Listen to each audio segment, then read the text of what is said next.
Maka ketika ada kemudian panggilan pertahanan itu nilainya langsung ditawarkan surga. Bayangkan. Makanya berbahagialah teman-teman yang berseragam itu, yang membela tanah airnya, kemudian dia niatkan untuk ibadah lillah. Seperti Hadratus Syekh Muhammad Hashim bin Asy'ari mengeluarkan resolusi jihad untuk meluruskan niat. Bonusnya NKRI. Ya, jadi tidak menghilangkan pengabdian kita kepada bangsa dan negara. Niatnya lillah. Itu kalau meninggal, nilainya tinggi di hadapan Allah Subhanahu wa ta'ala. Syahid dia. Syahidul akhirah. Syahid dibagi 3. Dunia wal akhirah. Syahidul dunia, syahid dunia wal akhirah. Ya, syahid akhirah yang ketiga. Dituliskan syahid di akhiratnya, walaupun dia dimakamkan seperti manusia pada umumnya. Nilainya tinggi. Ada seorang baru datang berniaga. Sudah berbulan-bulan. Nyampe ke rumah. Disambut oleh istrinya. Rindu, kangen, sudah siap-siap. Makan, sudah. Bersih-bersih, sudah. Kemudian duduk ngobrol berdua. Tiba-tiba nadal munadi lil jihad. Datang penyeru memanggil. Kita sedang persiapan nih. Ada panggilan pertahanan. Ada yang akan menginvasi ke wilayah kita. Panggilan pertahanan. Apa yang terjadi? Itu bisa dadah pada istrinya. Yang kemudian baru jumpa berbulan-bulan. Dia mengatakan, sayang, panggilan Allah telah tiba. Abang pamit. Kalau abang gak pulang, kita ketemu di surga Allah Subhanahu wa ta'ala. Kira-kira ibu kalau begitu gimana tuh, Bu? Hah? Jangan dulu bang, kan udah ada yang lain. Dan hebatnya panggilan istrinya karena ada pendidikan UPI itu. Pendidikan tarbiyah. Iya bang, abang berangkat, di sini aku berdoa. Kalaupun kita kemudian belum berjumpa, anak-anak aku didik untuk mempersiapkan pertemuan kita di akhirat. Berangkat. Itu sedemikian tingginya. Motivasi yang sangat luar biasa. Sehingga ketika akan kemudian disampaikan amalan itu terbayang.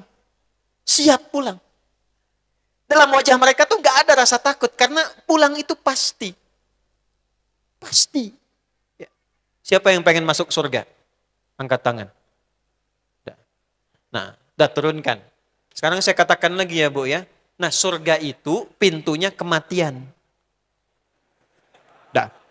Nah, antum kalau nggak meninggal ya nggak masuk-masuk. Sekarang saya tanya balik, siapa yang mau meninggal? Angkat tangan.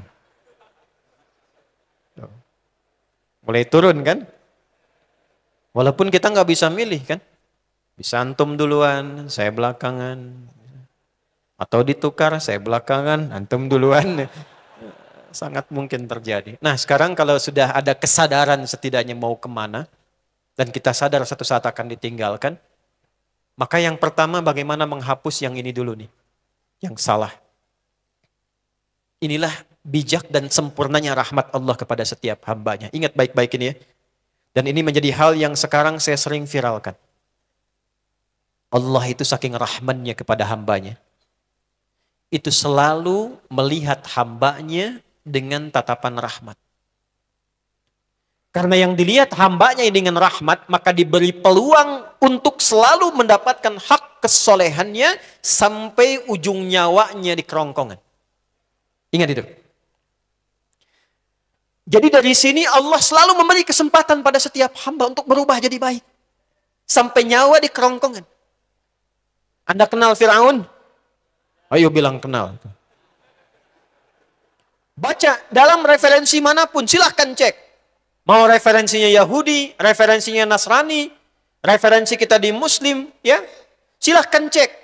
Sudah diviralkan semuka bumi, termasuk orang yang paling kontroversial dan memiliki perilaku penyimpangan yang sangat luar biasa dahsyat, itu Fir'aun.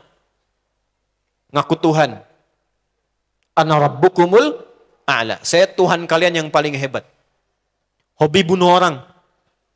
Ya, maaf. Perempuan dibiarkan, laki-laki lahir dieksekusi.